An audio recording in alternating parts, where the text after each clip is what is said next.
வணக்கம். Welcome to கதை திரட்டு audio books. இந்த வீடியோல நம்ம என்ன கதை கேட்க போறோம்னா, கனவுகளே 1000 கனவுகளே கதையின் 5வது பகுதி. நம்ம சேனலை இது வரைக்கும் சப்ஸ்கிரைப் பண்ணாதவங்க சப்ஸ்கிரைப் பண்ணுங்க. பக்கத்தில் இருக்கிற பெல் ஐக்கானை கிளிக் பண்ணி ஆல்ங்கிற ஆப்ஷனை ப்ரெஸ் பண்ணுங்க. ஸோ தட் நான் போடுற கதைகளை உடனுக்குடனே நீங்க கேட்கலாம். வாங்க கதைக்குள்ள போகலாம். போனில் கவனமாக மகன் சொன்னதை கேட்டுக்கொண்டிருந்த சுசீலாவின் பார்வையோ எதிரில் இருந்தவள் பக்கம்தான் இருந்தது. ஆனால் மகனின் உற்சாகத்திற்கு ரொம்பவும் சந்தோஷம் கதிர், என்னுடைய மனம் நிறைந்த வாழ்த்துக்கள், நீ நல்லா வரணும் என தன் வாழ்த்துக்களை பகிர்ந்து கொண்டார். தேங்க்ஸ்மா, என்னோட சந்தோஷத்துக்கு அளவே இல்லம்மா. ஐ ஆம் வெரி வெரி ஹாப்பி. சந்தோஷம் கதிர், இதே சந்தோஷத்தோட நான் காலையில சொன்னதை யோசிச்சு பாரு என்றதும் மகன் மௌனமாகிவிட, சரிப்பா, சாயந்தரம் முடிஞ்சா சீக்கிரம் வந்துடு, உங்கிட்ட கொஞ்சம் பேச வேண்டியது இருக்கு என்றதுடன் அழைப்பை துண்டிக்க, பாத்தியாமா, நீ என் மருமகளா வருகிறாயான்னு கேட்டதுமே என் மகனுக்கு நல்லது நடந்திருக்கு. இதை விட ஒரு நல்ல சகுனம் எதுவும் இருக்க முடியாது என சுசீலா திகைத்து போய் அமர்ந்திருந்த நித்திலாவிடம் பேச்சை கொடுக்க, அதிர்ச்சியில் இருந்து மீண்டவள், அம்மா, உங்களுக்கு நான் சொல்ல வேண்டுமென்று எதுவும் இல்லை. இருந்தாலும் இது எதுவும் எடுத்தவுடன் முடிவு செய்யற காரியம் இல்லை. நான் உங்களையே ஒரு சில தடவைகள் தான் பார்த்திருக்க. இதுல என்னை பத்தி உங்களுக்கு என்ன தெரியும்? அது மட்டுமில்ல என அவள் பேச்சை ஒரு கை காட்டி தடுத்தவர் அவர் அமர்ந்திருந்த இருக்கையின் பின்னே நன்றாக சாய்ந்து, உன் பேரு நித்திலா, அம்மா விசாலத்திற்கு நீ நித்தி, அப்பா உனது 12ஆம் வயதிலே இறந்துட்டார். சொந்த ஊர் மஸ்னகுடி. ஊரில் 2 ஏக்கர் நிலத்தில் அம்மா விவசாயம் பண்றாங்க. இங்க நீ உனது படிப்பை ஹாஸ்டலில் தங்கி படிக்கிற. இது போதுமா என்பது போல் அவளை பார்க்க இதழ்களில் புன்னகையை வெளியிட்டவள், அம்மா, இது எல்லாம் உங்களுக்கு தெரியாமல் இருந்தால்தான் ஆச்சரியம்.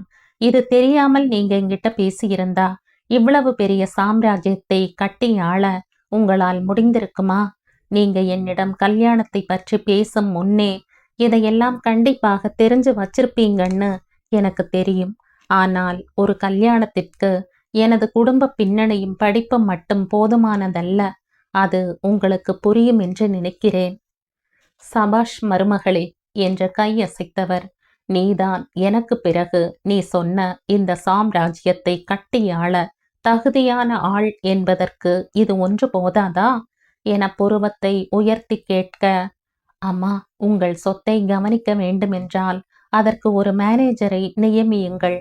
அதை விட்டுவிட்டு ஏன் மருமகளுக்கான தேர்வு? அவளின் ஒவ்வொரு கேள்வியும் சீறி பாய்ந்தது. அதுவும் உண்மைதான். ஆனால் ஒரு மேனேஜரால் என் குடும்பத்திற்கு அன்பையும் நல்ல உறவையும் கொடுக்க முடியும் என்று எனக்கு தோன்றவில்லை. நான் வேண்டுவது என் மகனுக்கு ஒரு நல்ல மனைவி, எனக்கு பொறுப்பான மருமகள், என் மகள்களுக்கு பாசத்தை காட்டும் அண்ணி, இவை எல்லாவற்றிற்கும் மேலாக என் குடும்பத்திற்கு சந்தோஷம். இவை அனைத்தையும் கொடுக்க உன்னால் மட்டும்தான் முடியும் என்று என் உள்ளுணர்வு உரைக்கிறது. அம்மா, உங்களுக்கு நான் சொல்ல வருவது புரிகிறதா என, தெளிவாக புரிகிறது, ஒரு நிமிடம் என்றவர் அவர் மேசையில் அவரை நோக்கி இருந்த ஒரு புகைப்படத்தை அவளிடம் திருப்பி, இது என் மகள் விந்தியாவின் திருமணத்தின் போது எடுத்த படம். இவள் எனது கடைசி பெண் ரோஷினி. தோ இவன்தான் எனது மூத்த மகன் கதிர் நிலவன். அவனுக்கு சின்ன வயது முதல் சினிமாவில் டைரக்டராக வேண்டும் என்ற ஆசை. அதற்காக அவன் உழைத்த உழைப்பிற்கு அளவே இல்லை. தோ இன்று அவனின் முயற்சிக்கான முதல் படி. ஆனால் என்னை பொறுத்தவரை அது உன்னால்தான் என்று சொல்வேன். இன்று காலையில் என் மகனிடம் திருமணம் பற்றி பேசிய போது எனக்கு முதலில் தோன்றியது உன் முகம்தான். சரி, அதை விடு. நீ ஏன் என்னை ஊட்டியில் சந்திக்க வேண்டும்? என்னை மயக்கத்தில் இருந்து காப்பாற்ற வேண்டும்? அதன் பின் 1.5 வருடம் கழித்து மீண்டும் நாம் சந்திக்க வேண்டும்.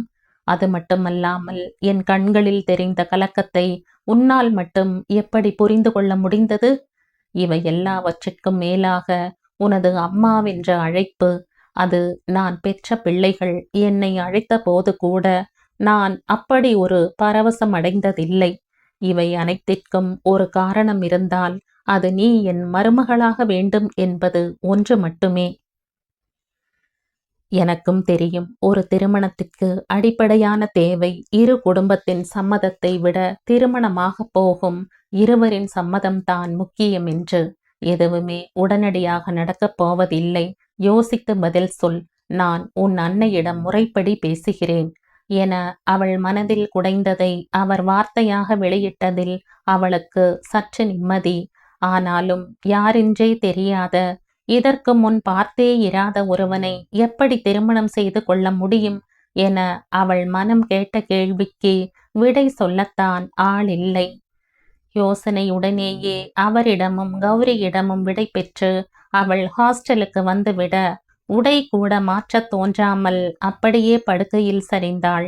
யாரிடமாவது பேசினால் மனதிற்கு சற்று இதமாக இருக்கும் என தோன்றவே சாருவிற்கு அழைக்க அது தொடர்பில் இல்லை என வரவும் வெறுத்து போய் படுத்திருந்தாள். மனதிற்குள் ஆயிரம் கேள்விகள் தொடுத்து நிற்க விடை கிடைக்காமல் துவண்டு போயிருந்தாள். அவள் யோசனையை கலைக்கவென கீதா அவள் கைபேசியில் அவள் மணாளனுடன் பேசிக்கொண்டு அறைக்குள் வர, தனக்கு முன்னே வந்த நித்திலாவும் அவள் படுத்திருந்த நிலையும் அவளுக்கு சற்று பதட்டத்தை கொடுக்க கைபேசியை அணைத்துவிட்டு அவள் நெற்றியை தொட்டு பார்த்தாள். அவள் ஸ்பரிசத்தில் கண் விழித்தவளை, ஹே நித்தி, உனக்கு என்னாச்சு? ஏன் இப்படி இருக்க? ஏதாவது பிரச்சனையா? கீதா கேட்க படுக்கையில் இருந்து எழுந்து அமர்ந்தவள், கீத்து, உனக்கு உங்க மாமாவ எப்ப இருந்து தெரியும் என இவள் கேள்வியில் குழம்பி போனவள், இது என்னடி லூசுத்தனமான கேள்வி என்றாள். சொல்லு கீத்து என்றவளுக்கு தன் சிறு வயதில் இருந்து தெரியும் என பதில் அளித்தவளுக்கு ஓஹோ என மீண்டும் யோசனையில் ஆழ்ந்தாள். அடியே, என்னாச்சுன்னு நான் கேட்ட கேள்விக்கு பதில் அளிக்காம என்னையே கேள்வி கேட்கிற? முதல்ல விஷயத்த சொல்லு. இன்னைக்கு ஏன் சீக்கிரமா வந்துட்ட? வந்ததும் இல்லாம ஏன் இப்படி படுத்திருக்க என கேள்விகளால் குடைந்தவளுக்கு மனதில் இருக்கும் கேள்விகளுக்கு விடை தெரிந்து கொள்ளும் ஆர்வத்தில் நடந்ததை அனைத்தும் சொல்லி முடித்தாள். நித்தி, உனக்கு இதில் என்ன குழப்பம்? நானும் KN கம்பெனியை பத்தி கேள்விப்பட்டிருக்க.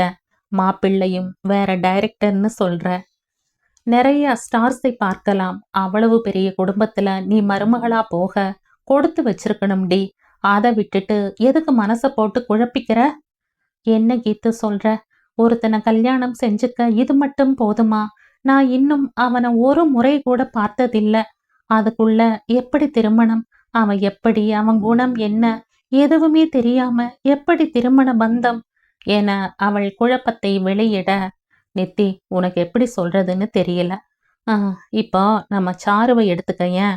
அவளும் மோகன் அண்ணாவும் திருமணத்துக்கு முன்னாடி என்ன காதலிச்சாங்களா? ஏன் சந்திச்சது கூட இல்ல. இப்ப அவங்க சந்தோஷமா இல்லையா? ஏன் இப்போ என்ன எடுத்துக்க, என் மாமாவை எனக்கு சின்ன வயசுல இருந்து தெரிஞ்சாலும் இது வரைக்கும் நான் அவர்கிட்ட ஒரு வார்த்தை கூட பேசினதில்ல. ஆனா இப்ப பாரு, அவர்கிட்ட பேசாம என்னால ஒரு நாள் கூட இருக்க முடியல. நீ இந்த மாதிரி எல்லாம் யோசிச்சுட்டு இருந்தா ஒண்ணுமே செய்ய முடியாது. அப்படி பார்த்தா நம்ம ஊர்ல நிறைய கல்யாணம் அரேஞ்ச்டு மேரேஜ் தான். அவங்க எல்லாம் சந்தோஷமா இல்லையா? எப்படியும் உனக்கு கல்யாணம் நாளைக்கே நடக்க போறதில்லையே. எப்படியும் சில மாதங்கள் எடுக்கும் அல்லவா? அதுக்குள்ள 2 பேரும் பேசி ஒருத்தரை ஒருத்தர் புரிஞ்சு கொள்ளுங்கள் என கீதா அவளின் குழப்பத்திற்கான விடையளிக்கவும் நித்திலாவின் மனது ஓரளவிற்கு தெளிந்திருந்தது. அவளின் மனக்குழப்பங்களை மேலும் தெளிவிக்கும் விதமாக சில மணி நேரங்களில் விசாலம் அழைத்திருந்தார். அம்மாவின் அழைப்பை கண்டதும், ஐயோ, அம்மாவிடம் இதை பற்றி சொல்ல வேண்டுமே, அவர் எப்படி எடுத்துக்கொள்வாரோ தெரியவில்லையே என அவள் மனதில் நினைத்து கொண்டிருந்த சமயம் கீதா அவள் தோள்களை தட்டி அழைப்பை எடுக்க சொல்ல, சொல்லுங்கம்மா என்றவள் வார்த்தைகள் தந்தி அடிக்க, நித்திம்மா என்ற அன்னையின் குரலில் தெரிந்த சந்தோஷம் நித்திலாவிற்கு வியப்பை கொடுத்தது. நித்திம்மா, எனக்கு எவ்வளவு சந்தோஷமா இருக்கு தெரியுமா? எங்க உனக்கு ஒரு நல்லது பண்ணாம நான் போயிடுவேனோன்னு பயந்துகிட்டு இருந்த. இப்போ என் பயம் தேவையில்லைன்னு கடவுள் நினைச்சிட்டார் போலும் என்று சொன்ன வார்த்தைகள் ஏதும் அவளுக்கு தெளிவாக விளங்கவில்லை. அம்மா, என்னம்மா, என்னாச்சு? நித்தி, இப்பதான் சுசீலாம்மா எனக்கு ஃபோன் பண்ணியிருந்தாங்க. அவங்க யார் தெரியுமா? KN company owner. நம்ம வேலு இருக்கான்ல, அவனுக்கு கூட போன வருஷம் வேலை கிடைச்சதா சொன்னானே, அந்த கம்பெனி. என மகளுக்கு அவர் விம் போட்டு விளக்கி கொண்டிருக்க நித்திலாவின் மனதில் மணி அடிக்க ஆரம்பித்தது. அவங்க என்ன சொன்னாங்க? என்ன சொன்னாங்களா? அவங்க உன்னை அவங்க மருமகள் ஆக்கிக்கணும்னு சொன்னாங்க நித்தி என்றதும் பதறிய நித்திலா எங்கே தன் அன்னை தன்னை தவறாக நினைத்து விடுவாரோ என அவள் விளக்கம் கொடுக்க எத்தனிக்க, அம்மா, நான் அதற்குள் அவராகவே, நித்தி, அவர் உன்னை அவரோட கம்பெனியில பார்த்தாங்களாம். பார்த்ததும் பிடிச்சு போச்சாம். அப்புறம் விசாரிச்சு எனக்கு ஃபோன் பண்ணியிருக்காங்க. அவங்க இப்படி கேட்டதுமே எனக்கு ரொம்பவும் சந்தோஷம் ஆயிடுச்சுடா. உடனே நான் வேலுக்கு கூப்பிட்டு விசாரிச்சேன். அவன் நல்ல விதமாத்தான் சொன்னான். பையன்தான் ஏதோ சினிமாவில் இருக்கான் போல. அதுவும் இப்போ வாய்ப்பு கிடைச்சிடுச்சுன்னு சொன்னாங்க. அதுவும் உன்னை மருமகளா நினைச்ச போதுதான் இந்த நல்ல செய்தி வந்ததாம். எனக்கு அவங்க சொன்ன போது எவ்வளவு சந்தோஷமா இருந்தது தெரியுமா? என விசாலம் மூச்சு விடாமல் தனது சந்தோஷத்தை வெளிப்படுத்த கேட்டுக்கொண்டிருந்த நித்திலாவிற்கு அவரின் சந்தோஷத்தை தடுக்கும் விதமாக எதுவும் பேசத் தோன்றவில்லை. அவங்க உன்னோட சம்மதத்தை தெரிஞ்சுக்கிட்டு உனக்கு ஃபோன் பண்ண சொன்னாங்க நித்தி. நீ என்னடா சொல்ற? என விசாலம் மகள் சரி என்று சொல்ல வேண்டுமே என மனதில் வேண்டிக் கொண்டார்.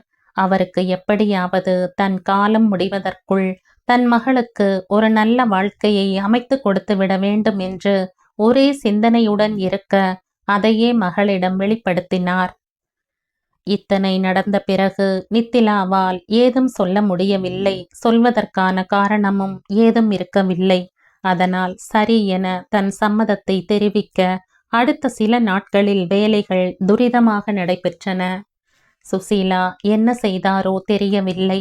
அந்த வார இறுதியில் அவரும் அவர் குடும்பமும் கதிர் நிலவன் உட்பட நித்திலாவின் ஊருக்கு திருமணத்தை உறுதி செய்ய புறப்பட்டனர்.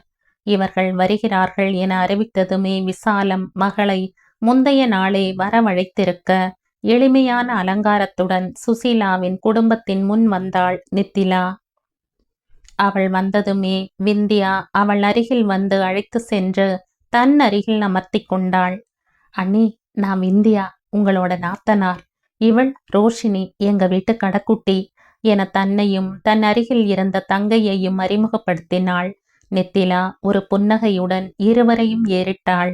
ஆனால் ரோஷினி தன் தமக்கையின் அருகில் இருந்தவள் நித்திலாவை ஒரு ஒதுக்கத்துடனேயே பார்த்தாள். அண்ணி, எங்க அண்ணனை கொஞ்சம் பாருங்களேன். அவர் உங்களை கடைக்கண் பார்வைக்கு ஏங்கிக் கொண்டிருக்கிறார் என விந்தியா அவளை கிண்டல் அடிக்க நித்திலாவால் அவனை நிமிர்ந்து பார்க்க முடியவில்லை. அப்போது, கதிர், நித்தியோட ஏதாவது பேசணும்னா பேசிட்டு வா என சுசீலா கதிரை பார்க்க அவனோ இல்ல பரவாயில்லம்மா என்றது நித்திலாவின் செவிகளை தீண்ட கேட்டவளுக்கு சற்று ஏமாற்றமாக இருந்தது. போப்பா, போய் பேசிட்டு வா என சுசீலாவின் குரலும், அட பரவாயில்ல போங்க சகல, ரொம்ப பிகு பண்ணாதீங்க என இன்னொரு ஆண்மகனின் குரலும் கேட்க அவர் எனது கணவன் சாய் சக்தி. சரி சரி, போங்க போங்க, போய் 2 பேரும் பேசிட்டு வாங்க என விந்தியா அவளை அனுப்பி வைத்தாள்.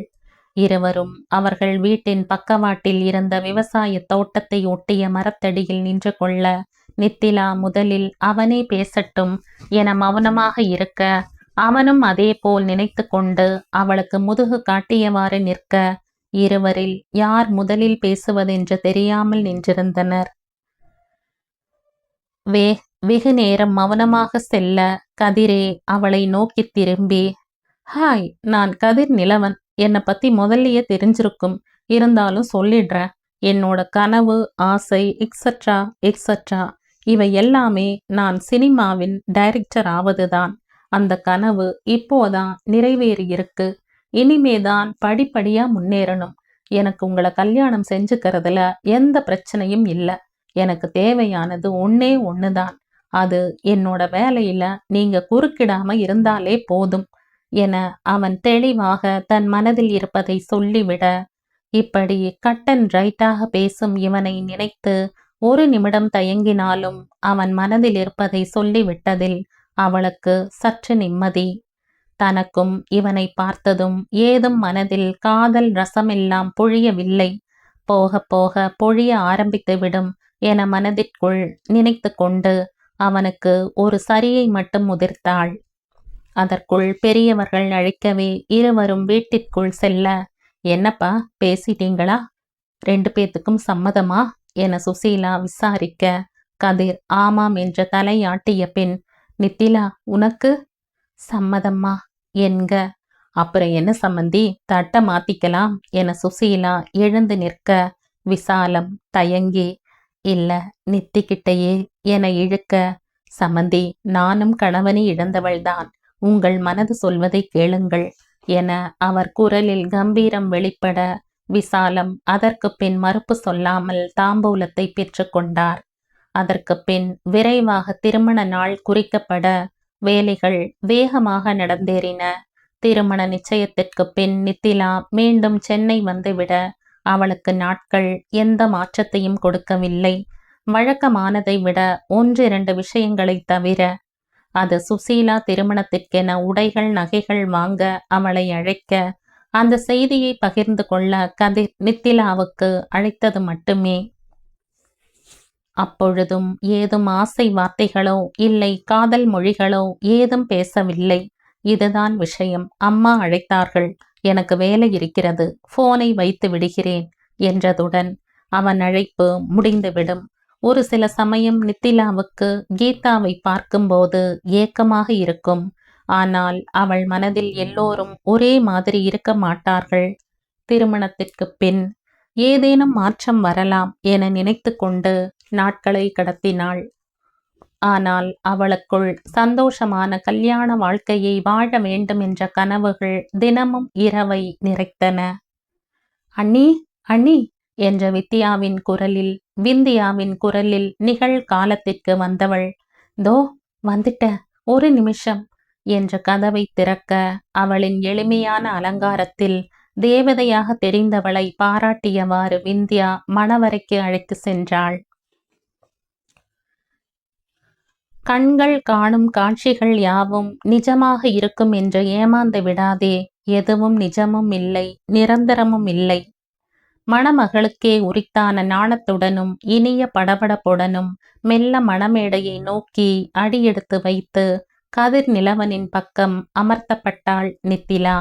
மங்கள வாத்தியங்கள் மண்டபத்தை அதிர செய்ய, அதையும் தாண்டி ஐயரின் மந்திரம் கணீர் என்று ஒலிக்க, மனதுக்குள் எழுந்த சின்ன எதிர்பார்ப்புடன் நித்திலா கதிரின் முகத்தை நிமிர்ந்து பார்க்க, அவனின் கவனம் முழுவதும் ஐயர் சொன்னதை அச்சு பிசகாமல் ஒப்பித்து கொண்டிருப்பதிலே இருந்ததே தவிர மறந்தும் நித்திலாவின் பக்கம் திரும்பவில்லை. நித்திலாவின் மனம் சிணுங்கினாலும் அதை மறைத்து கொண்டு புரோகிதர் சொன்னதை செய்து கொண்டிருந்தாள். எல்லாம் முடிந்து அனைவரின் ஆசிர்வாதத்துடன் கெட்டிமேள சத்தம் முழங்க, கதிரின் கரங்கள் மங்கள நாணை நித்திலாவின் கழுத்தில் கட்ட, அவளின் மனம் இத்திருமண வாழ்க்கை தனக்கும் தனது சுற்றத்தாருக்கும் சந்தோஷத்தை கொடுக்க வேண்டுமென இறைவனை வேண்டிக் கொண்டு தன் அருகில் இருந்த நிலவனின் முகம் பார்க்க, அவனின் இதழ்கள் மெல்லியதாக, மிக மிக மெல்லியதாக புன்னகையை உதிர்த்தது போன்று நித்திலா நினைத்து கொண்டாள். திருமண சடங்கு ஒவ்வொன்றாக நடைபெற அனைத்திலும் நித்திலா எதிர்பார்த்த அளவுக்கு கதிர் அவனின் ஈடுபாட்டை காட்டவில்லையோ என்ற நித்திலாவுக்கு அடிக்கடி தோன்றியது. அவன் தங்கை விந்தியா மற்றும் சாய் செய்த கிண்டல் கேலிகளுக்கும் ஒரு சின்ன சிரிப்புடன் நிறுத்தி கொண்டான். அவனின் இச்செய்கை நித்திலாவை சற்று குழப்பமடைய செய்தாலும் தற்போது அவனை பற்றி தன்னால் எதையும் தீர்மானிக்க முடியாதென்று நிதர்சனம் புரிய அமைதி காத்தாள். சடங்குகள் அனைத்தும் முடிந்து பெரியவர்களிடம் ஆசிர்வாதம் வாங்க அந்த இரு தாய்மார்களின் மனதும் ஆனந்தத்தில் நிறைந்திருந்தது. நித்திலாவை பெற்ற விசாலத்தை விடவும் அவளை மருமகளாக்கிய சுசீலாவிற்கே மகிழ்ச்சி அதிகம் என்பது அவரின் நெகிழ்ந்த அணைப்பிலே நித்திலா உணர்ந்து கொண்டாள். அதே போல அவர் கண்களில் ஒரு நிம்மதி குடிகொண்டிருப்பது போன்று அவள் உணர்ந்தாள். ஆனால் அவளுக்கு ஒன்று மட்டும் புரியவில்லை. இத்தனை சொத்துக்கள் இருக்கிறது. மகளுக்கு நல்ல இடத்தில் திருமணம் முடித்து கொடுத்திருக்கிறார். சின்ன மகள் அவள் உண்டு, அவள் வேலை உண்டு என இருக்கிறாள். இந்த கதிர் மட்டும்தான் கொஞ்சம் முசுடாக இருப்பான் போல. அப்படி இருந்தும் இவருக்கு அப்படி என்ன மன கஷ்டம் இருக்க முடியும்?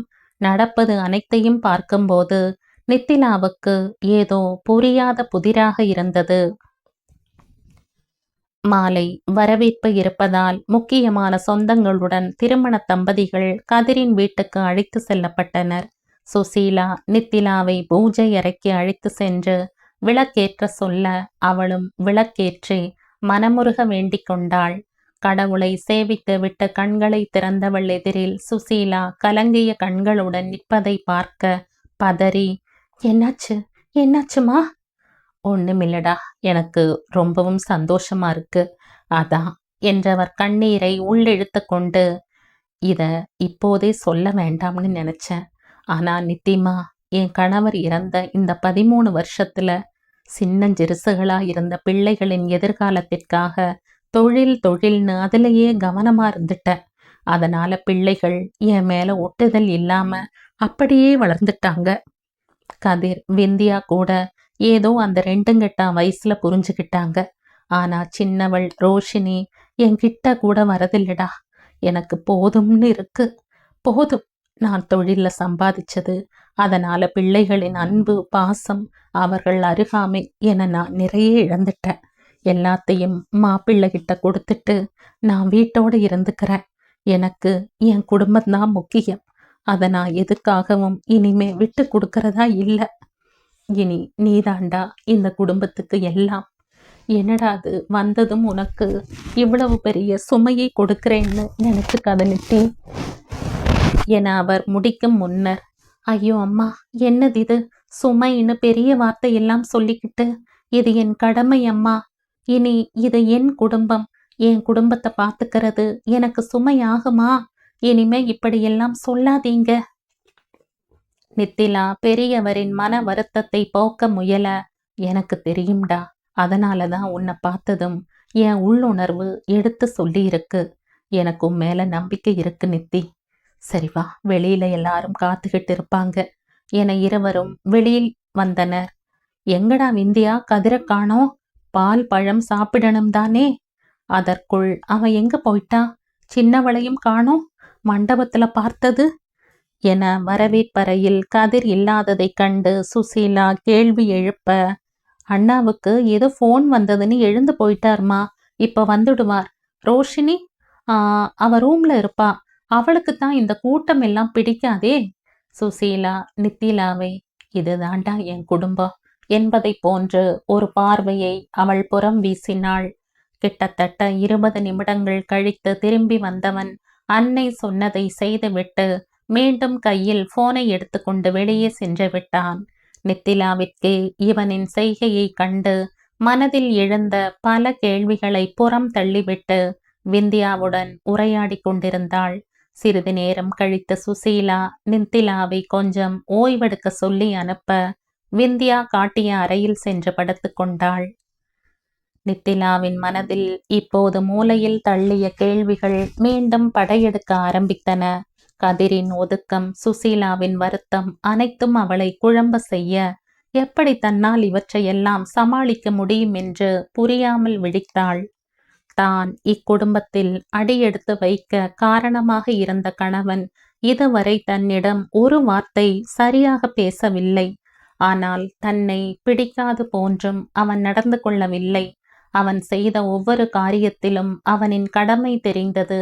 அவனுக்கு கொடுக்கப்பட்ட வேலையை செய்து முடித்த திருப்தி தெரிந்தது. ஆனால் ஒரு துளி கூட காதல் வெளிப்படவில்லை. அவனின் நிலையை பற்றி சிந்தித்தவள் மனதில் அவளை பற்றியும் கேள்வி பிறந்தது. அவளுக்குமே சில சமயங்களில் தான் இத்திருமணத்திற்கு ஒத்துக்கொண்டது சுசீலாவிற்காகத்தானே. அப்படியும் சொல்ல முடியாதே. சுசீலா தன்னை நிர்பந்தப்படுத்தவில்லை. தனக்கு ஒரு துளி கூட விருப்பம் இல்லாமல் இருந்திருந்தால் இதற்கு சம்மதித்திருக்க வாய்ப்பில்லை. அப்போது எனக்கு கதிரை பிடித்திருக்கிறதா? அப்படி ஒன்றும் மனதில் பல்பு எரியவில்லையே. ஒருவேளை நான் அதை உணரவில்லையா? நமக்கே அவனின் மீது சிறு ஈர்ப்பு இல்லாத போது அவனிடமிருந்து காதலை எப்படி எதிர்பார்ப்பது? காதல் இல்லாத திருமணம் வெற்றியடையுமா என பல எண்ணங்கள் அவள் மனதை குடைய தலையை உலுப்பிக் கொண்டு, வேண்டாம், தேவையில்லாத எதையும் சிந்திக்க வேண்டாம், ஒரு நாளில் எதையும் கவனிக்க முடியாது, பார்ப்போம், வாழ்க்கை தனக்கு என்ன வைத்திருக்கிறது என்று மனதை சமாதானப்படுத்தியவள் அவ்வறையில் இருந்த பொருட்களை பார்வையிட்ட சமயம் விந்தியா அண்ணி என்ற அழைப்புடன் அறைக்குள் வந்தாள். என்ன அண்ணி, நீங்க தூங்கலையா? இல்ல, தூக்கம் வரல, புது இடம் என இழுக்க, அப்படித்தான் இருக்கும், எனக்கும் சாய் வீட்டுக்கு போன போது அப்படித்தான் இருந்தது. சரி, குளிச்சுட்டு வாங்க, டியூஷன் வந்துட்டாங்க, ரெடி ஆகணும். மாலை 6 மணி வரவேற்புக்கு 4 மணிக்கே தயாராக சொன்னவளை பார்த்து சிரித்தவாறே குளிக்க சென்றாள். அதன் பின் நேரம் ரக்கை கட்டி பறக்க நித்திலா மாலை வரவேற்புக்கு தயாராகி மண்டபத்திற்கு அழைத்து செல்லப்பட்டாள். வரும் வழியில் விந்தியாவிடம் ரோஷினியை பற்றி கேட்க, அவளுக்கு கூட்டம் ஒத்துக்காத அண்ணி, தலைவலிக்குதுன்னு அழுதுகிட்டு இருந்தா, நான் தான் ஜானகிமாவை கூட இருக்க சொல்லிட்டு வந்துட்டேன். அதன் பிறகு அவள் கேட்கவில்லை. கதிர் ஏற்கனவே சாயுடன் முதலில் சென்றிருக்க நித்திலா, விந்தியா, சுசீலா மற்றும் விசாலத்துடன் மேடைக்கு அருகில் நடந்தாள். விருந்தினர் வர இன்னமும் சிறிது நேரம் இருந்தமையால் விந்தியா கீழே நின்றிருந்த கதிரின் பக்கம் நித்திலாவை அமர சொல்லிவிட்டு விருந்தினரை காண சென்றுவிட, காலையில் இருந்து சுற்றியும் யாராவது இருந்தமையால் அவளுக்கு தெரியவில்லை. இப்போது அவனுடன் தனிமையாக இருப்பது நித்திலாவிற்கு சற்று பதட்டமாக இருந்தது. அவள் பதட்டத்தை அவன் கண்டு கொண்டானோ என்னவோ, அவள் பக்கம் குனிந்து, இப்ப எதுக்கு இப்படி நடுங்குற? நான் என்ன சிங்கமா புலியா? ஜஸ்ட் ரிலாக்ஸ் என்றான். அவள் குனிந்திருந்த தலையை நிமிர்த்தி அவனை பார்த்தாள்.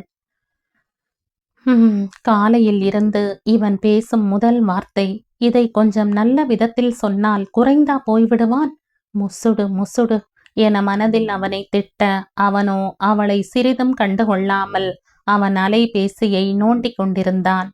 ச்ச, இவனுக்கு இதுதான் 6வது விரல் போல என அதையும் மனதில் நினைத்து கொண்டு சுற்றியும் வேடிக்கை பார்க்க விருந்தினர்கள் வர துவங்கவும் இருவரும் மேடை ஏற்றப்பட்டனர். முதலில் தங்கள் சொந்தம் வர நேரமாக திரை பிரபலங்களும் வர துவங்க மண்டபத்தில் சற்று சலசலப்பு ஏற்பட துவங்கியது. சிறிது நேரத்தில் மண்டபத்தின் வரவேற்பில் கூட்டம் சேர்ந்து கொள்ள பக்கத்தில் இருந்த கதிர் இவளை அம்போவென விட்டுவிட்டு அங்கே சென்றான். கூட்டத்தின் நடுவில் தெரிந்த அந்த பிரபல இயக்குனர் மற்றும் தயாரிப்பாளரை நித்திலா எளிதில் கண்டுகொண்டாள். கதிரின் தோள்களில் கையை போட்ட அவர் மேடை ஏறி வர அத்தனை நேரம் அவளின் பக்கம் திரும்பாத கதிர், இவர்தான் என்னோட ஆஸ்தான குரு என பெருமையாக அறிமுகப்படுத்த அவள் அவரை பார்த்து புன்னகைத்தாள்.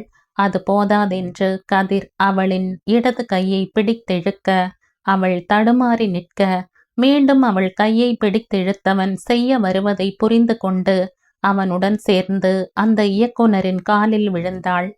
அதன் பின் அவர் செல்லும் வரையும் சென்ற பின்னரும் கதிரின் முகத்தில் புன்னகை நிரந்தரமாக குடியிருக்க, அவனின் புன்னகையை பார்த்தவளுக்கு, இவன் இப்படி சிரித்து கொண்டிருந்தால் எவ்வளவு அழகாக இருக்கிறான் என நினைத்தவள் மனதை அடக்கினாள். இவனின் இச்செயலில் இருந்து நித்திலாவிற்கு ஒன்று மட்டும் நன்றாக புரிந்தது. அவனின் சினிமா மேல் உண்டான காதலை இப்போது இவனின் செயல் நன்றாக உணர்த்தியது. ஒரு வழியாக எல்லாம் முடிந்து மீண்டும் கதிரின் வீட்டுக்கு செல்ல நித்திலாவிற்கு சிறிது நேரம் படுத்தால் தேவலாம் போல இருக்க, ஆனால் அதற்குள் விசாலம் அவளை காண வந்துவிட்டார். வந்தவர் அவள் கைகளை ஆதரவாக பிடித்து கொண்டவர், நித்திமா, நீ எவ்வளவு பெரிய குடும்பத்துல மருமகளா வந்திருக்கேன்னு இன்னைக்கு பார்த்த கூட்டத்திலிருந்து தெரியுதுடா. சம்மந்தி அம்மாவுக்கு தொழில் முறையில நல்ல பெயர், மாப்பிள்ளைக்கும் தான். இப்படிப்பட்ட பெரிய குடும்பத்திலிருந்து உன்னை மருமகளாக்கி இருக்காங்கன்னா அதுக்கு நாம கொடுத்து வச்சிருக்கணும். இனிமே நீதான் இந்த குடும்பத்துக்கு மூத்த மருமகளா பொறுப்பா நடந்துக்கணும். அம்மாவுக்கு நீ சந்தோஷமான வாழ்க்கையை வாழ்ந்துகிட்டு இருக்கேன்னு தெரிஞ்சா அதுவே பெரிய நிம்மதியை கொடுக்கும். உனக்கு நான் ஏதும் சொல்லணும்னு இல்லை, பார்த்து நடந்து கூடா என அவள் நெற்றியில் முத்தம் வைக்க, நீங்க சொல்லணும் அம்மா, நான் பார்த்து நடந்துக்கிறேன், நீங்க எதுக்கும் கவலைப்பட்டு உங்க உடம்பை கெடுத்துக்காதீங்க என்றவள் அன்னையை கட்டிக்கொண்டு நிகழ்ந்தாள். சரிடா, போய் இந்த புடவைய மாத்திக்கோ, ஏதாவது சிம்பிளான புடவை கட்டிக்கோ என்றதும் தான் நித்திலாவிற்கு இதை எப்படி தான் மறந்தோம் என்று உரைத்தது. ஐயோ, இது எப்படி முடியும்? அவன் தன்னுடன் முழுதாக ஒரு அரை மணி, அது ஏன் ஒரு 10 நிமிடம் கூட முழுதாக பேசியதில்லை. அவனுடன் எப்படி என அவள் கண்கள் பிரதிபலித்த குழப்பத்தை விசாலம் பயம் என்று எண்ணியவர், நித்திமா, என்னடா பயமா? எல்லா பெண்ணுக்கும் வர்ற பயம்தான்டா, எல்லாம் சரியாயிடும், போய் ரெடி ஆகு என அவளை அனுப்பி வைக்க மனமே இல்லாமல் தயாராகி வந்தாள். தயாராகி வந்தவளை விந்தியா கதிரின் அறைக்கு அனுப்பி வைக்க சின்ன நடுக்கத்துடனே சென்றாள். கீழிருந்து மேலே செல்லும் வழியில் அவனிடம் பேசி எப்படியாவது இதை தள்ளி போட வேண்டும். ஆனால் அவன் பேசுவானா? மனதில் குழப்பத்துடனே அவன் அறைக்குள் செல்ல அவளை வரவேற்க அங்கே அவன் இல்லை. நித்திலாவிற்கு சற்று நிம்மதியாக இருந்தது. அதே நிம்மதியுடன் அவள் ஒரு பெருமூச்சை வெளியிட அவள் மூச்சை மீண்டும் உள் இழுக்க செய்யவென கதிர் பால்கனி கதவின் வழியாக கையில் அலைபேசியுடன் உள்ளே பிரவேசித்தான். வந்தவன் ஏதோ பேப்பரை எடுத்துக்கொண்டு திரும்ப இங்கே இவள் நிற்பதை பார்த்தவன் அலைபேசியை நெஞ்சில் வைத்து அழுத்தியவன், நீ தூங்கு, எனக்கு கொஞ்சம் வேலை இருக்கு என்றதுடன் மீண்டும் வெளியே சென்று விட்டான். அவன் சென்றதும் தான் அப்பாடா என உள்ளே இழுத்த மூச்சை நன்றாக வெளியிட்டவள் தொப்பென்று கட்டிலில் அமர்ந்தாள். மனதில் ஏதோ தப்பித்த உணர்வு எழுந்ததை நினைத்து பார்க்கும்போது அவளுக்கு ஏதோ ஒரு சொல்ல முடியாத உணர்வு. தனக்கு தாலி கட்டிய கணவனிடமிருந்து எதை தான் எதிர்பார்க்கிறோம் என அவளுக்கே புரியவில்லை. ஆனால் விட்டால் போதும் என்று நினைத்தவள் கட்டிலில் சரிந்து சில நிமிடங்களில் உறங்கியும் போனாள். நல்ல ஆழ்ந்த உறக்கத்தில் இருந்தவள் மேலே ஏதோ பாரமாக உணர்ந்தவள் அதிர்ச்சியுடன் கண்ணை திறந்தவள் பயத்தில் அலறினாள். கனவு என்னும் மாயத்திரையில் விழுந்து கிடக்கிறது மனது. முற்றிலும் கற்பனையால் சேர்ந்த கனவு. என் கேடுகட்ட மனதிற்கு தெரியவில்லை இதில் துளியும் இல்லை நிஜமென்று. அதிகாலையில் உறக்கமின்றி தவித்து கொண்டிருந்த நித்திலா தலைக்கு மேல் ஏதோ பாறாங்கல்லை வைத்தது போல் பாரமாக உணர்ந்தாள். தலையை பிடித்து கொண்டு திரும்பியவள் அருகில் படுத்து கொண்டிருந்தவனை பார்த்ததும் அவளின் இரத்த நாளங்கள் மீண்டும் சூடாக விருட்டென படுக்கையில் இருந்து எழுந்தவளுக்கு உடலும் மனமும் சேர்ந்தே கொதித்தது. செய்வதையெல்லாம் செய்துவிட்டு எப்படி படுத்திருக்கிறான்? ச்ச, இவனை போய் நல்லவன் என்று நினைத்தோமே. என் சம்மதம் சிறிதும் இல்லாமல் என்னை தொட இவனுக்கு யார் அதிகாரத்தை கொடுத்தது என அவள் மனம் கேள்வி கேட்டு கொண்டிருந்த சமயம்தான் அவள் கழுத்தில் தொங்கிய புது தாலி கொடி அவள் உடலை உரச, இவனுகளுக்கெல்லாம் இதை கட்டிவிட்டால் செக்ஸுக்கு லைசன்ஸ் கிடைத்து விடும் போல. என்ன மனிதர்களோ! மனைவியே ஆனாலும் அவளின் முழு சம்மதம் இல்லாமல் அவளை அடைய இவனுகளுக்கு வெட்கமா இல்லை? இவனையெல்லாம் இன்னொரு தரம் இப்படி வரட்டும், அவனுக்கு இருக்கு என தூற்றிக் கொண்டிருந்தவள் மனதில் என் திருமணத்தை பற்றி நான் எத்தனை கனவுகள் கண்டிருந்தேன். ஒருவேளை எல்லோருக்கும் இப்படித்தான் இருக்குமோ? இல்லை, எனக்கு மட்டும் திருமண வாழ்க்கை இப்படி அமைந்து விட்டதா? அப்போதும் நேற்று இரவு என்னை சிறிதும் கண்டு கொள்ளாதவன், என்னை சென்று படுக்க சொன்னவன் எப்படி நடு இரவில் என்னை சில மணி நேரங்கள் முன்தான் வேண்டாம் வேண்டாம் என அவனை தடுத்ததை நினைக்க நினைக்க அவள் தலை பாரம் மேலும் அதிகரிக்க அவளுக்கு அவ்வறையில் மூச்சு முட்டுவது போல் இருக்க முதலில் அவ்விடத்தை விட்டு நகர வேண்டும் என மூளை அறிவுறுத்தியதும் வேகமாக குளியல் அறைக்குள் புகுந்து கொண்டாள். வேகமாக குளித்துவிட்டு கீழே வந்தவள் அந்த நேரத்திற்கு வீட்டார் யாரும் துயில் எழாததால் வீடு அமைதியாக இருக்க சமையல் அறைக்குள் சென்றாள்.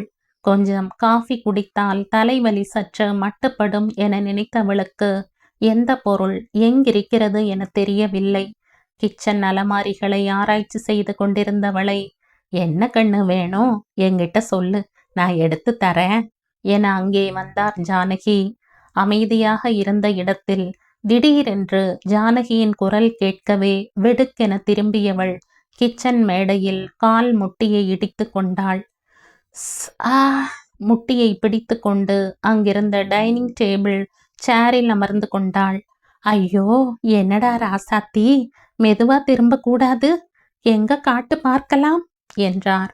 இல்ல, ஒண்ணுமில்ல, சின்ன காயம்தான் என ஜானகியை அவள் தடுக்க முயல, அதற்குள் அவள் சேலையை தூக்கி ஆராய்ந்தவர், அச்சோ, ரத்தம் வருதுமா, ஒரு நிமிஷம் இரு என சென்றவர் முதலுதவி பெட்டியுடன் வந்து அவள் கால்களில் வழிந்த இரத்தத்தை துடைத்து சின்ன பேண்ட் ஏடை போட்டுவிட்டார்.